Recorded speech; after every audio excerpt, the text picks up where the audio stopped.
psychology of list. I've got like a list of people that I want to do videos on, and they all end up being very maladaptive, very interesting characters.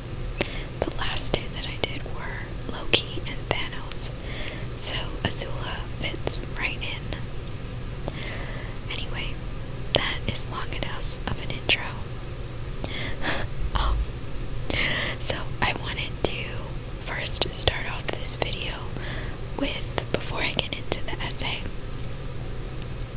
I want to go over a couple of vocabulary words that I actually did not define in the essay, because, I don't know, everyone in the class would know these words, and so I didn't really think about it until reading back over it. I was like, oh, yeah, people who are not in psychology or have never taken a psychology class are going to be like, Gigi, what are you talking about?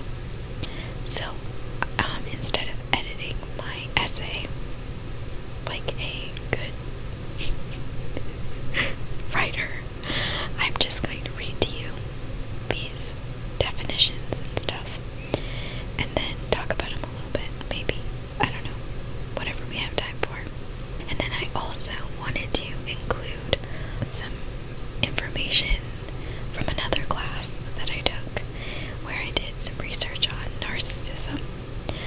I wasn't able to completely merge this information into my Azula paper, because the paper really required that I stick to the requirements that the professor asked for. So instead of merging them together, I'm just going to read that for you, because I do think that she has a lot of narcissistic qualities, and it does seem to match her fairly well. I don't know if I would call her a narcissist, but I think that the quality of narcissism is something that she has strongly. Let's get started here. So the first word, or first definition that I want to go over is unconditional positive regard. So this was a concept developed by the humanistic psychologist Carl Rogers. So this is a concept that you kind of learn early on in psychology, and it's something that really stuck with me. It is the basic acceptance and support of a person, regardless of what the person says or does, especially in the context of client-centered therapy. But the way that I think about it is a parent who expects for a child to do something in order for them to get love would not be unconditional positive regard. That would be conditional. It's conditional on that they, I don't know, get good grades, or be good at soccer or sports.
narcissists who were interested or had certain theories went into these certain areas of psychology. I don't know how else to put it. So the two that I picked for this essay, because my professor had requirements, was the dispositional domain and the intrapsychic domain. And these two domains kind of had information that fit Azula very well, so I wasn't gonna pick the biological domain because the stuff in that domain, the types of rhetoric or definitions and stuff that they really lean into, don't really apply very well to Azula, in that, I could do a biological analysis of her, I guess, but I wanted to deep dive into her narcissistic personality and her Machiavellian personality and all of that kind of stuff, and that's just not in the biological domain. So, what is the dispositional domain? It concerns those aspects of personality that are stable over time, relatively consistent over situations, and make people different from each other. So, if somebody's outgoing or talkative, or others are introverted and shy, that's sort of a little blurb about the dispositional domain. I mean, it's in the name, disposition, the disposition of somebody, and then the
sort of to keep that in mind as we go on and as we talk more about Azula's qualities. So, what is narcissism? Well, have you ever met someone who seems to have a toxic amount of self-esteem? I'm not talking about a confident, caring extrovert. In fact, most clinicians believe narcissism is actually a manifestation of a malignant overcompensation for insecurity. So according to psychologist Dr. Narcissism is a pattern characterized by entitlement, grandiosity, lack of empathy, validation seeking, superficiality, interpersonal antagonism, insecurity, hypersensitivity, contempt, arrogance, and poor emotional regulation. Yeah, a lot of pretty negative things there. Throughout history, many psychologists have used the term narcissism as a way to describe certain behavior. However, there is a divide when it comes to agreeing on the cause of the trait or disorder and the definition.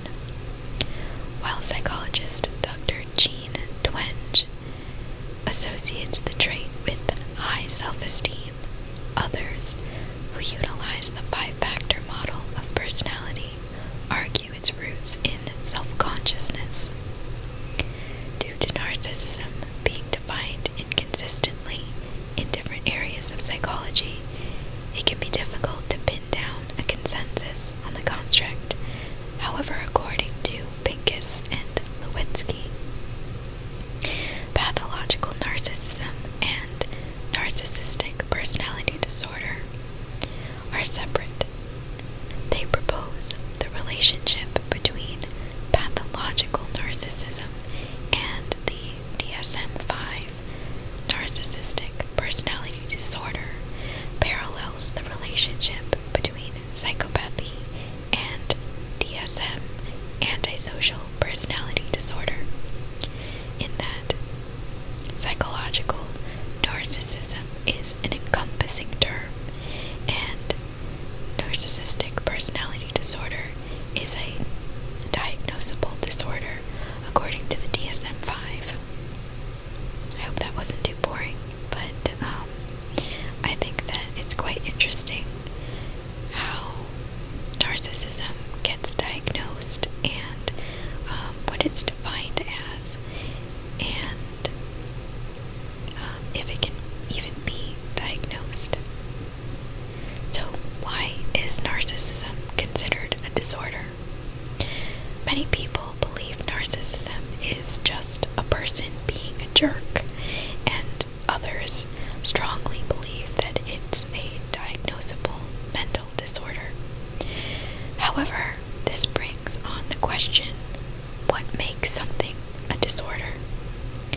This is a difficult question that has sparked many debates within different psychology domains and communities. The Diagnostic and Statistical Manual of Mental Disorders, so the DSM-5, which I mentioned a little earlier, is used by clinicians and psychiatrists to diagnose psychiatric illness.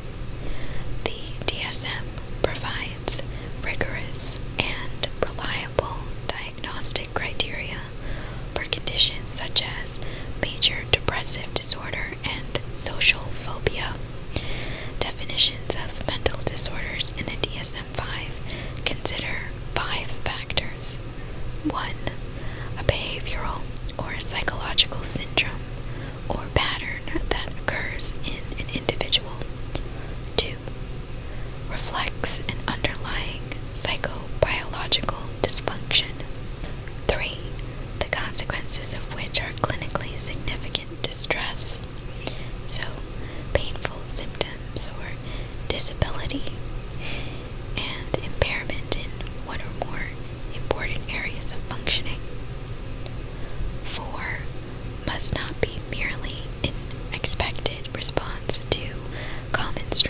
failures and losses. An example would be the loss of a loved one, or a culturally sanctioned response to a particular event. So that an example of that would be a trance state in like a religious ritual. 5, primarily a result of social deviance or conflicts with society. Some people subscribe to the notion that narcissism doesn't cause much distress to the person who is riddled with the condition, and therefore it's not a disorder. However, chronic insecurity, inability to tolerate frustration, lack of resilience, and having an externally dependent sense of self are deeply uncomfortable and disturbing to an individual. So, the quest for a more complete answer to diagnosing and detecting the complexity that is narcissism continues to go on with the separate domains of psychology, one of which is through biology and another through clinicians.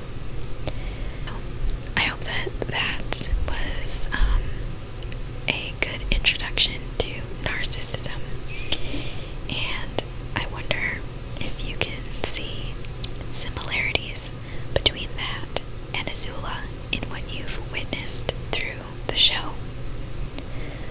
But enough of that. Let's get into the analysis of Princess Azula.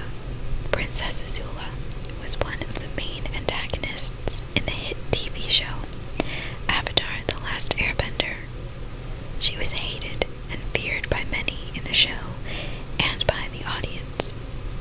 Azula was the entitled and grandiose daughter of Prince Ozai and Princess Urza, the sister of Prince Zuko and the granddaughter of Fire Lord Azulan. In the show, this family is the head of the Fire Nation, and they can wield fire, which is called firebending. In her younger years, Azula was on her way to becoming the most powerful firebender in the world. She was driven by the iron hand of her father and their mutual desire for power and prestige, which they would take by any means necessary. Azula was the favorite child of Ozai. However, she believed Zuko was the favorite of their mother Urza. Azula displayed a great need for admiration, and the greatest goal was her father's approval. It was only given through conditional positive regard, by means of adhering to his views on perfection. Although Ozai was not the rightful successor to the throne, he became Fire Lord, and therefore Azula was one step closer to the throne. Azula was originally not the heir to the throne, but she was more powerful in firebending, cunning in mind, and ruthless in tactics than her younger brother Zuko. The two royal siblings were rivals, but the competition was not evenly matched. Azula saw her brother as weak, but she also was jealous of him and his possession of their mother's unconditional positive regard. Azula used him and others she viewed as weak as a point of focus for her emotionality, which reveals her insecurities. Throughout Azula's life, her father trains her to help him become ruler over the entire world. However, Azula has many moments along her story that stunt her progress, devolve her mental control, and reveal many dysfunctional personality traits. The two domains that I chose were the dispositional domain and the intrapsychic domain, not only because I found these chapters to be the most interesting so far in the course, but also because they contain trait words that help me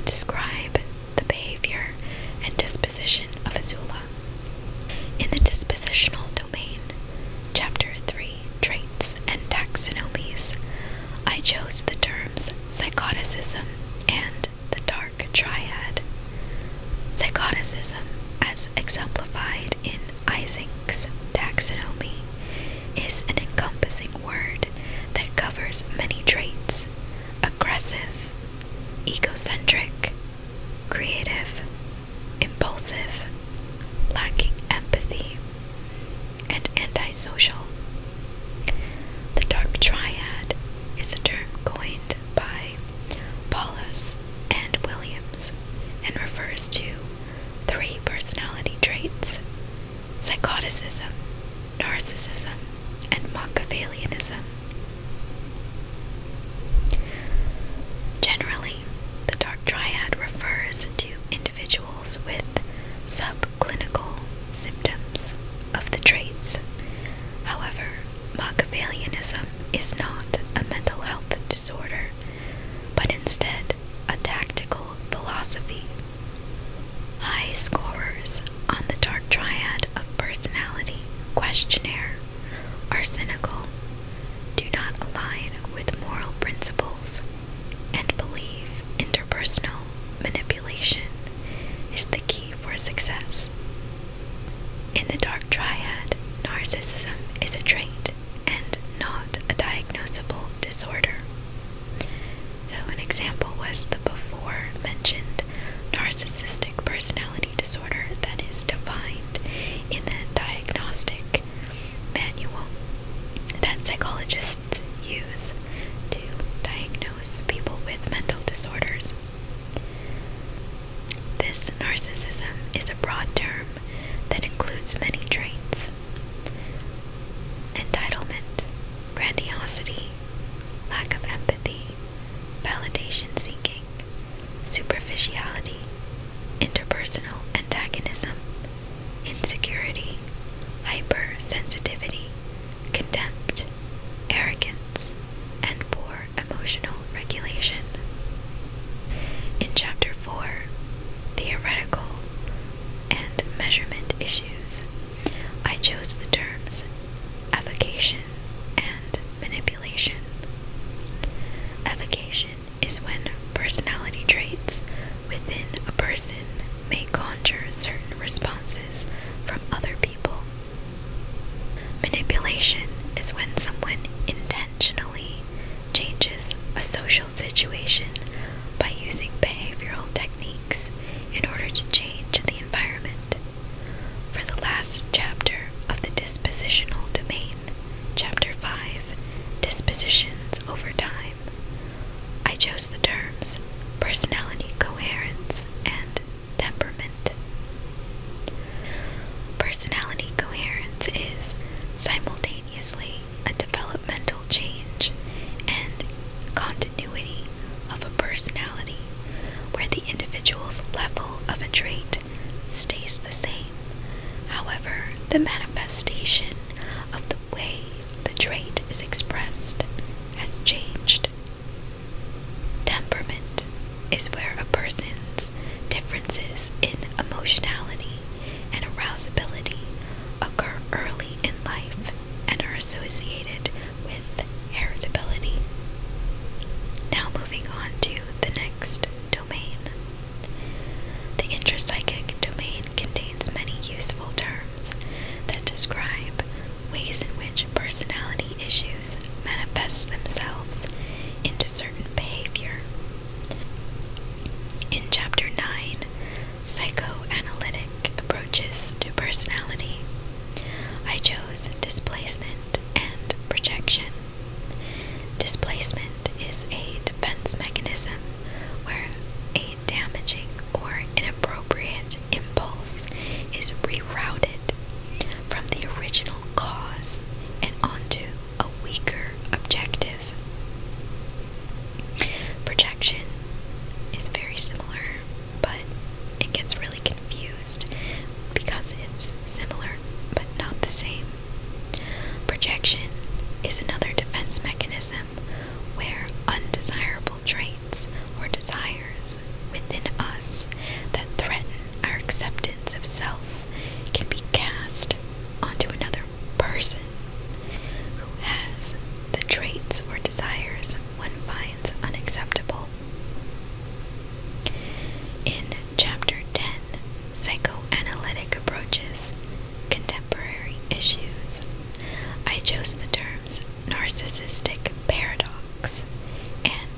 psychosocial conflict.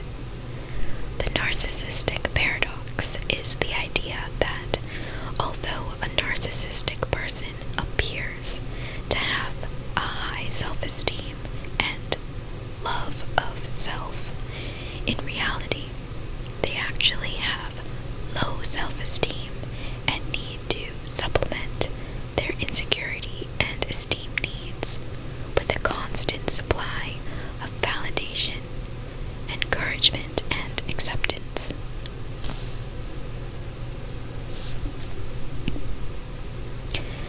Psychosocial conflict is a term by Erikson, who pointed out that the first social relationship one has is with their parents.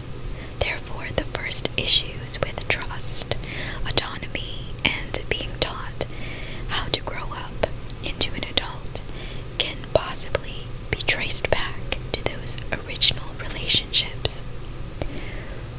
The terms I chose from the last chapter of the Intrapsychic Domain, Chapter 9, Motives and Personality, are dominance and empathy. Dominance is when a person seeks to have a direct influence over other people through controlling methods such as suggestion, command, persuasion, or seduction. This method is used to control one's environment by having supremacy over another person's behavior. Empathy is psychologically understanding the perspective, thoughts, or feelings of another person. Alright, moving on to the actual analysis of Azula. From an early age, Azula displays her distinct temperamental similarities to her father and signs of psychoticism through her lack of empathy and aggressive behavior. When Azula and Zuko were children, their father was not yet Fire Lord. Instead, the grandfather still held the title.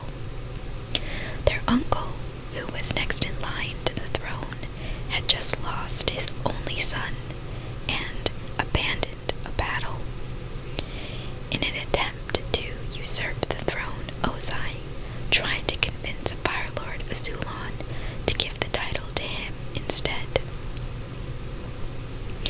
This angered Azulon, and he was going to punish Ozai by making him kill Zuko. Azula overheard this exchange, and instead of being scared or sympathetic for her brother, she chose to break the news to him in a sing-song voice, saying, "Dad's going to kill you." Zuko refuted her. However, she continued in the voice of their grandfather, "You must know the pain of losing a firstborn son by sacrificing your own." She distinctly had no outward show of empathy for her uncle, implying that he was weak for grieving his son and losing the battle. Azula's lack of empathy, psychoticism, and Machiavellianistic worldview are exemplified when she witnessed her brother's abuse and is satisfied when his banishment defaults her as heir to the throne. When Azula and Zuko were teens, Zuko was punished by being forced to fight a duel against his father, now titled Fire Lord Ozai. His refusal resulted in him being burned across the face and banished for what his father believed to be cowardice. During this encounter, Azula watched with a happy, vengeful expression. It was akin to how Romans would watch a gladiator fight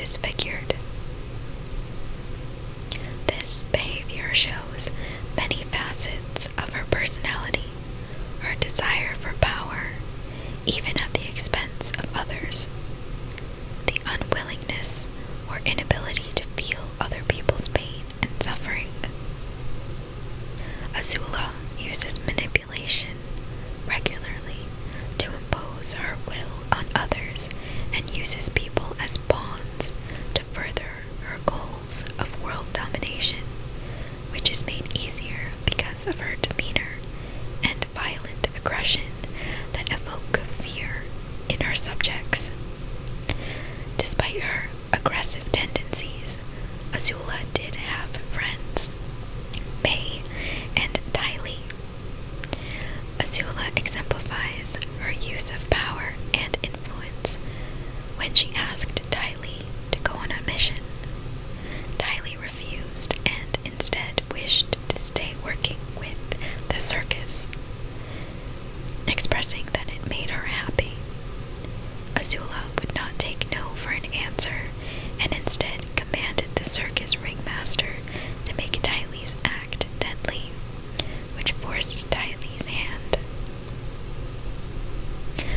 Azula displays use of dominance and narcissistic superiority to facilitate self-esteem regulation, while often projecting her own insecurities onto others who she sees her own weaknesses in.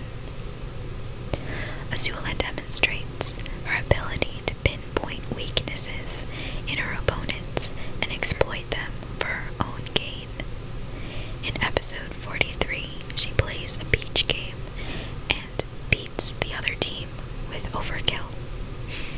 She says to the defeated, "Yes, we defeated you for all time. You will never rise from the ashes of your shame and humiliation." This is an insight into her own mirror. What she is defeating in others is what she hates in herself: shame, humiliation, defeat, and ultimately being unworthy of love. Azula displays the narcissistic paradox when a psychological insecurity wound within her is opened, to which she responds by hiding behind her grandiosity and power. Azula is betrayed by her friend May, who chooses Zuko's love over Azula's friendship. Azula is outraged, and May responds, "I guess you just don't know people as well as you think you do. You miscalculated. I love Zuko more than I fear you." This answer causes an outburst from Azula. "No, you miscalculated. You should have feared me more." Tylee also betrays her, and Azula loses control. In this instant, she is reminded of another deep insecurity of hers. People cannot be trusted. This incident had an impactful effect on Azula's mental state. During her next fights, her control has changed significantly. She no longer has the reins on her temper, and her usual calm and precise calculation was replaced with erratic movements. To get back some control, Azula turned to her father for validation, approval, and trust. However, she ends up having to face her psychosocial conflicts, the original parental relationships that affected her trust and autonomy. Her father rejects her and goes to the final battle without her, which he had been preparing her to fight her entire life. Her conclusion becomes, none of them could be trusted.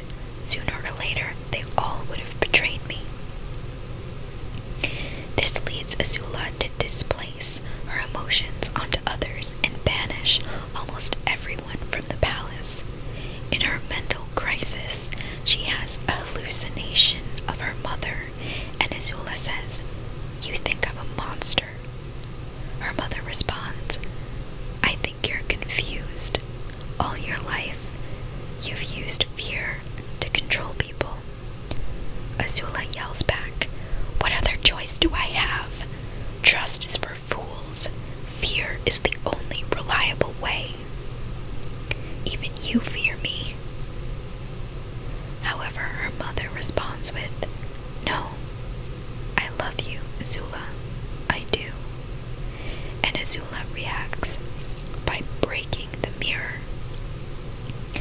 as if to protect herself from opening up another wound she was too vulnerable to face.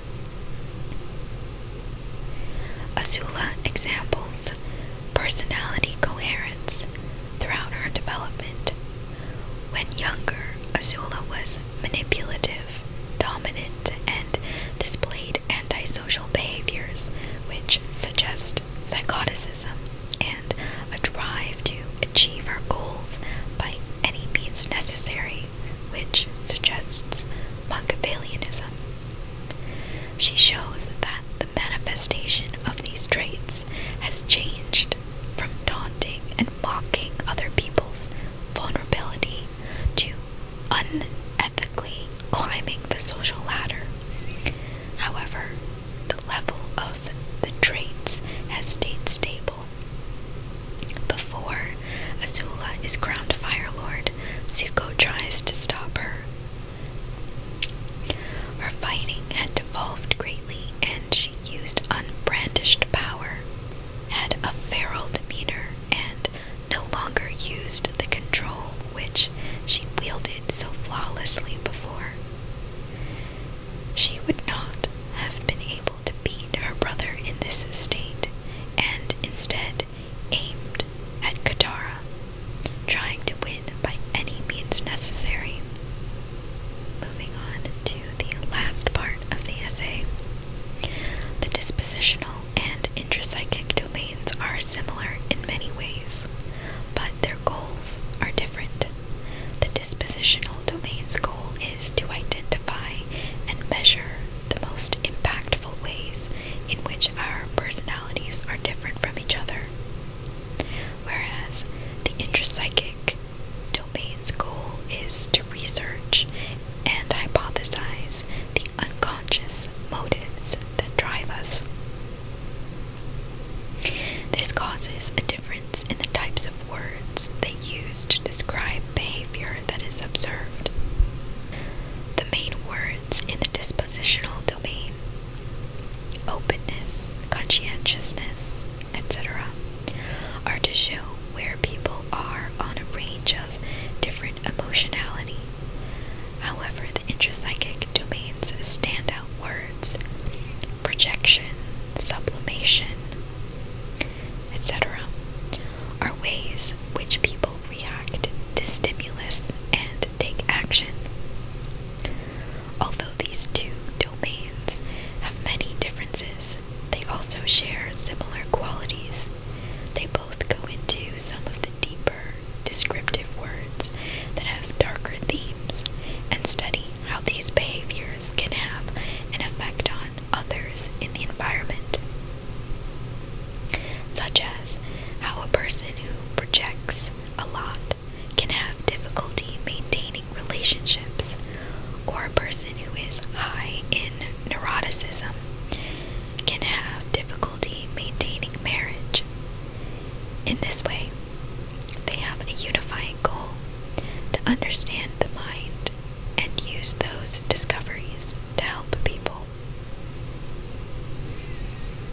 And then the next part is just my references. I spent a lot of time on those. Alright. Oof. My arm is tired from holding this microphone so long. This has been actually quite a long episode. Almost 50 minutes now. I really enjoyed writing that essay.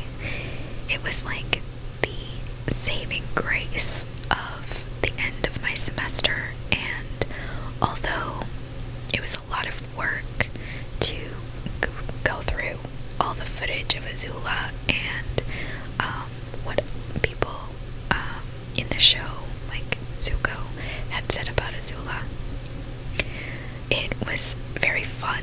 I rewatched all of the show with my brother, and I love the show so much. It's my favorite, clearly, by how much effort I put into this essay.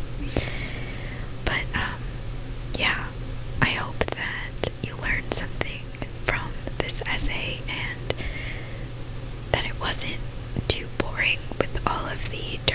trilogy. Well, I mean, if it was boring, maybe it helped you fall asleep or relax. The last thing that I want to say is I see a lot of people who idolize Azula, and I find that quite interesting. I think that she's a very complex character and very, very interesting. One of my favorites because she's a bad guy who has quite the backstory and quite the rap sheet. All of these maladaptive qualities coming together into one person, and her sort of paralleled against her brother is a really cool thing to look at as the story progresses, because they are both driven by very similar things, yet they turn out so different. And I believe that's because Zuko has empathy, and he also has Uncle Iroh, and he had the unconditional positive regard of their mother, whereas Azula did, but her mother wasn't as close to Azula. We don't really know that much. Maybe we do, but I haven't read all of the books. So, yeah, Azula is an awesome character, but I don't think that she should be idolized like I've been seeing some people do online. I think that she's strong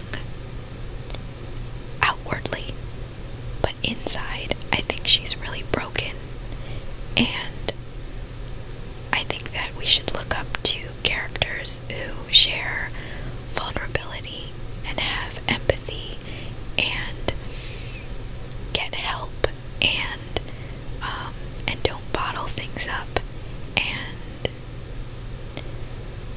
don't want complete power. So, yeah, that's my take on it. Anyway, that's where I'm gonna end today's video. Thank you so much for listening, and I hope that you have a great day, evening, night, whatever time it may be where you are.